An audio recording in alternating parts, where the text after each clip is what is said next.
जय गीता भागवत।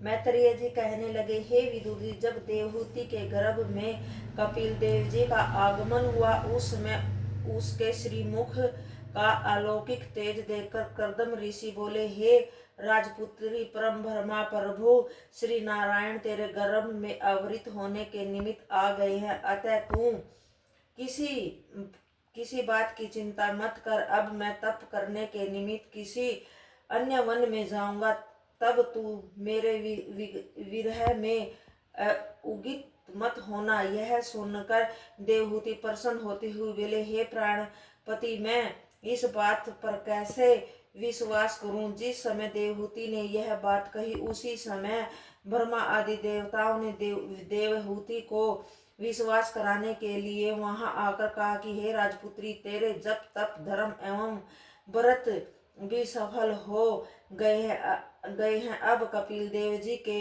स्वरूप में परम ब्रह्मा प्रभु श्री नारायण तेरे गर्भ में द्वारा अवतरित होकर इस जगत में तेरे यश तथा कीर्ति की वृद्धि करेंगे। उनके अवतरित होने पर तेरा नाम जगत में सदा के लिए अमित हो जाएगा।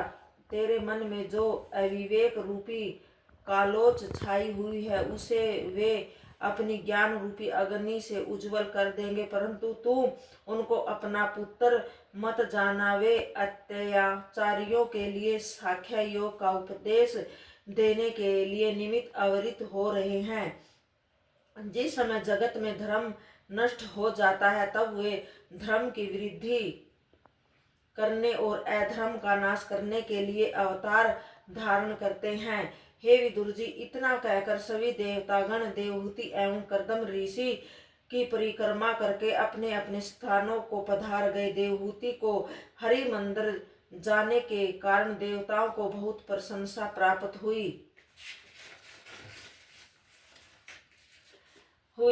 थी। तत्पश्चात 10 मास व्यतीत होने पर जब कपिल देव जी अवतरित हुए, उस समय कर्दम ऋषि उनके समस्त अंग एवं लक्षणों को देखकर बहुत प्रसन्न हुए। देवताओं ने भी आनंदित होते हुए दुनदु बजाकर आकाश से फूल बरसाए और गंधर्वों ने उनका गुणवाद किया।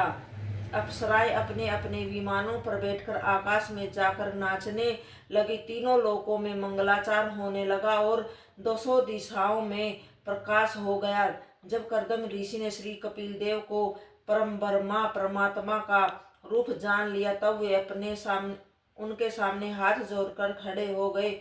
इस तरह स्तुति करने लगे, हे ज्योति स्वरूप प्रभु, आपका नाम स्मरण करने व प्रदर्शन करने से संसारिक प्राणी भव सागर से पार हो जाते हैं।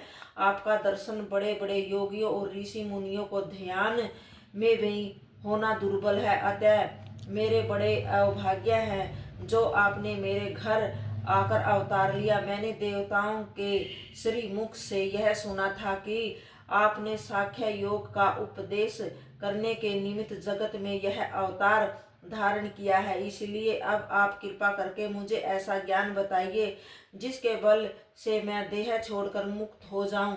जब कर्दम ऋषि इस प्रकार स्तुति कर रहे थे, उसी जो समय ब्रह्मा जी के सहित सनक सनंदन सनातन एवं संत कुमार ने भी यह वहां आकर श्री कपिल देव से इस प्रकार स्तुति करते हुआ कहा, हे भगवान, आपने अपने श्री मुख से जो कुछ कहा था उसी प्रकार आपने हमें अपना दर्शन देकर कृत्यार्थ किया है। अब आप जगत में श्री कपिल मुनि के नाम से विख्यात हो गए।